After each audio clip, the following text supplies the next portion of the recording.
대한민국이 만든 전차가 유럽을 통째로 바꾸고 있습니다. 폴란드, 루마니아, 그리고 나토 동부전선 전체가 지금 한국 무기로 무장되고 있습니다. 미국도 독일도 아닙니다. 대한민국입니다. 오늘 이 사실을 아는 한국인이 얼마나 될까요? 세계 방산 시장의 판도가 완전히 뒤집히고 있는데 우리 언론은 조용합니다.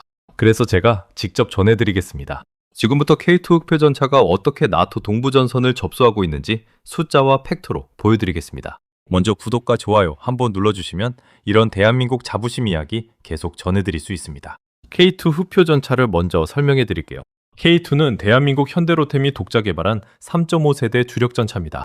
120mm 활관포를 장착했고 화력은 미국 에이브람스, 독일 레오파르트와 완전히 동급입니다. 근데 가격이 다릅니다.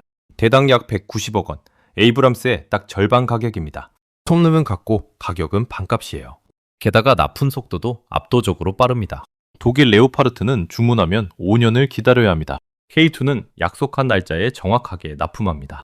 이게 세계 방산 시장에서 얼마나 무서운 경쟁력인지 지금부터 보여드리겠습니다. 첫 번째 충격, 폴란드입니다. 2022년 러시아가 우크라이나를 침공한 직후 폴란드는 공포에 휩싸였습니다. 러시아와 국경을 맞대고 있는 나라니까요. 폴란드는 즉각 대규모 무기 도입에 나섰습니다. 그런데 독일한테 레오파르트 전차를 요청했더니 답이 없었습니다. 미국한테 에이브람스를 요청했더니 가격이 너무 비쌌습니다. 그때 폴란드가 선택한 나라가 대한민국이었습니다. K2 전차 1000대, K9 자주포 648문, FA50 경공격기 48대, 총 계약 규모 약 20조 원. 냉전 종식 이후 세계 방산 역사상 손에 꼽히는 초대형 계약이었습니다. 그것도 대한민국 혼자서요. 근데 폴란드가 왜 한국을 선택했느냐고요? 이유가 딱 하나입니다. 한국은 말만 하지 않는다. 실제로 해낸다. 폴란드 국방부 관계자가 직접 한 말입니다. 약속한 날짜에 약속한 수량을 납품했습니다. 폴란드군은 K2 전차를 받자마자 나토 훈련에 바로 투입했고 혹한기 성능도 문제없다는 평가를 내놨습니다. 이 소식이 유럽 전체에 퍼지면서 그 다음이 시작됩니다. 두 번째 충격, 루마니아입니다. 루마니아는 우크라이나 바로 옆 나라입니다. 국경 근처에는 러시아군이 실제로 주둔하고 있습니다. 트란스니스트리아라는 지역인데 러시아 병력이 지금도 그곳에 있습니다. 루마니아 입장에서는 전차 전력이 절박하게 필요한 상황이었어요. 그래서 처음에는 미국 에이브람스를 선택했습니다. 모집 4대 도입하는데 총 3조 3천억 원이 들었습니다. 예당 가격이 K2의 2배가 넘습니다. 거기다 유지 비용도 천문학적입니다. 에이브람스는 가스터빈 엔진을 씁니다. 연료 소비가 K2보다 몇 배나 많습니다. 국방 예산이 빠듯한 루마니아 입장에서 감당하기 너무 벅찼습니다. 독일 레오파르트도 검토했습니다. 그런데 이미 유럽 여러 나라에 주문이 쌓여 있어서 납품에 몇 년이 걸린다는 답변이 왔습니다. 안보 위협이 눈앞에 있는데 5년을 기다리라는 거잖아요. 그때 루마니아는 폴란드를 봤습니다. K2가 납기일에 맞춰서 정확하게 납품됐고 혹한기 훈련에서도 성능이 검증됐습니다. 현대로템은 여기다가 현지 생산과 기술 이전까지 제안했습니다. 루마니아 방산업체와 함께 전차를 조립하고 부품을 생산하고 국산화율 60% 이상을 목표로 한다는 계획이었습니다. 이건 단순한 무기 판매가 아닙니다. 루마니아 방산 산업을 살려주는 거잖아요. 결국 루마니아는 K2 흑표 전차 216대 도입을 결정했습니다. 총 사업 규모 약 10조 7천억 원입니다. 루마니아 전체 군 현대화 예산의 70%를 K2에 쏟아부는 겁니다. 미국 에이브람스도 독일 레오파르트도 아닌 대한민국 K2입니다. 이 두 나라의 선택이 어떤 의미인지 좀 더 설명해 드릴게요. 폴란드와 루마니아는 나토 동부전선의 핵심 국가들입니다. 러시아와 직접 맞닿아 있거나 아주 가까이 있는 나라들이에요. 나토 입장에서 이 두 나라가 얼마나 중요하냐면 러시아가 유럽으로 진격한다면 반드시 이 라인을 뚫어야 합니다. 그 최전선에 배치되는 전차가 K2 흑표입니다. 폴란드에는 K2 전차 현지 생산 기지가 건설되고 있습니다. 앞으로 K2PL이라는 폴란드 맞춤형 버전이 폴란드 땅에서 직접 생산됩니다. 주변 나토 국가들에게 판매하고 정비해주는 유럽 내 거점이 되는 겁니다. 대한민국 방산에 유럽 교두보가 생긴 거예요. 이걸 보고 체코, 슬로바키아 같은 주변국들도 K2에 관심을 보이기 시작했습니다. 벨트가 완성되는 겁니다. 한국산 무기로 무장하는 나토 동부전선 벨트가요? 여기서 끝이 아닙니다. 폴란드 2차 계약도 진행 중입니다.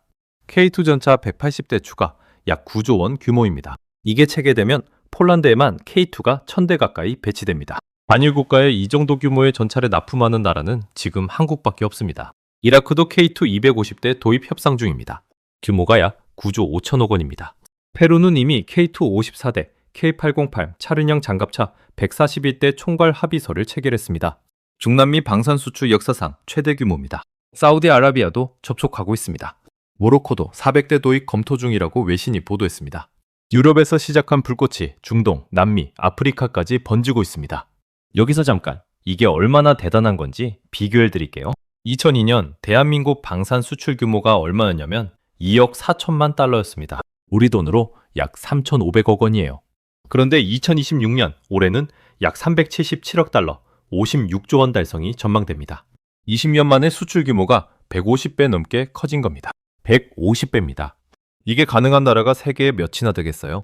아까 잠깐 언급했던 납기 신뢰도 얘기를 좀 더 해볼게요. 방산 수출에서 가장 중요한 게 뭔지 아세요? 가격도 아니고 성능도 아닙니다. 약속을 지키냐입니다. 무기를 사는 나라 입장에서는 전차 한 대가 모자라도 전력에 구멍이 생깁니다. 납품이 하루라도 늦어지면 훈련 계획 전체가 틀어집니다. 독일은 네오파르트 주문에 넣어도 5년 기다리는 게 기본입니다. 헝가리가 5년 만에 전차를 받은 걸 납품 빠른 거라고 칭찬할 정도예요. 미국은 비쌉니다. 에이브람스 수출에는 핵심 기술이 빠져 있습니다. 여러 우라늄 장갑 없고 핵심 전자장비도 다운그레이드 버전입니다.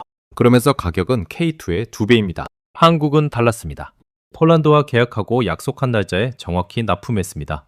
이 단순한 사실이 유럽 전체에 소문으로 퍼졌습니다. 한국은 말만 하지 않는다. 실제로 해낸다.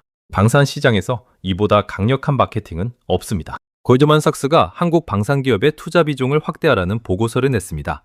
세계 최대 투자은행이 대한민국 방산을 주목하는 겁니다. 하임지가 선정하는 글로벌 100대 유망 기업에 한화가 이름을 올렸습니다. K방산이 단순한 무기 수출을 넘어서 세계 경제에서 한국의 위상 자체를 바꾸고 있는 겁니다. 저는 이게 진짜 자랑스럽습니다. 한국 전쟁 때 폐허가 됐던 나라가 불과 70년 만에 전차를 만들어서 유럽 최전선에 배치하고 있습니다. 미국도 독일도 만들지 못하는 속도로 납품하고 있습니다. 세계가 인정하는 무기를 만들어내고 있습니다. 이게 대한민국입니다. 마음에 드셨으면 구독과 좋아요 꼭 눌러주세요. 이런 대한민국 자부심 이야기 계속 전해드리겠습니다. 앞으로 K2 흑표의 행보를 한번 정리해드릴게요. 이라크와 계약이 성사되면 중동에 첫 K2 거점이 생깁니다. 루마니아 계약이 확정되면 나토 동부전선 벨트가 완성됩니다. 페루 계약이 이행되면 중남미 시장도 뚫립니다. 사우디아라비아, 모로코로 이어지면 아프리카 중동 시장 전체가 열립니다. 현재 K2의 수출 잠재 수요는 전 세계에서 573대에서 703대로 추산됩니다. 이게 다 체계되면 계약 규모만 수십조 원입니다.